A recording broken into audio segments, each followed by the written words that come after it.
আসসালামু আলাইকুম। আজকের এই কেকটা ছিল ১ পাউন্ডের একটি কেক। তো কেকের আ চারপাশে ফিনিশিং না আনতে পারলে খুব সহজেই কিন্তু এভাবে ডিজাইন করে নিতে পারেন। যারা নতুন কাজ করছেন কেক নিয়ে, তারা চাইলেই মোটামুটি একটা ফিনিশিং দিয়ে এইভাবে ব্রাশ দিয়ে কিন্তু ডিজাইন করে নিলে ডিজাইনটাও সুন্দর লাগে, আবার ফিনিশিং এর কোনো প্যারা থাকে না। তো আমি এই কেকটা আমার ঘরের জন্য বানিয়েছিলাম আমার ছেলের বার্থডেতে।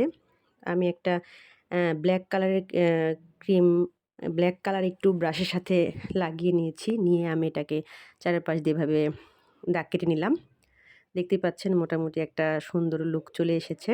এখন আমি এখানে নন এডিবল যে ফ্লাওয়ারগুলো পাওয়া যায়, যেগুলো খাওয়া যায় না, এগুলো ফ্লাওয়ার আমি ৩ টা বসিয়ে দিলাম।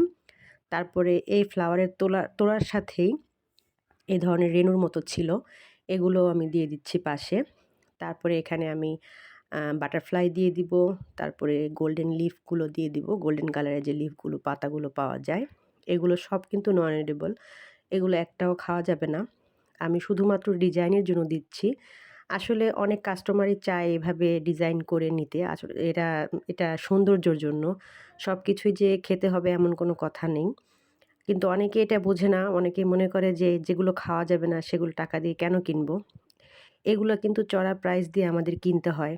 তো যেহেতু আমরা চড়া প্রাইস দিয়ে কিনি, তো আমরা তো আর ফ্রিতে কাউকে দিতে পারবো না। তো সেটা আসলে অনেকেই বুঝে না। তো এই তো আমি এখানে একটা 6B নোজেল দিয়ে কয়েকটা ডট দিয়ে দিচ্ছি। মানে একদমই খালি লাগছে। যেহেতু কোনো নজেলের কাজ এখানে নেই। তো হালকা একটু নজেলের কাজের জন্য এখানে আমি কয়েকটা ডট দিয়ে প্রজাপতিটা বসিয়ে দিলাম। তো যারা কেকে একটু মানে ইউনিক লুক চায়, তারা কিন্তু বলেই দেয় যে আমাদের কাস্টমাইজ চার্জ দিতে হলেও আমরা দিব, কিন্তু এরকম ডিজাইন করে দিবেন। যারা এটা বুঝে, আর যারা বুঝে না তারা তো মনে করে খেতে পারবো না।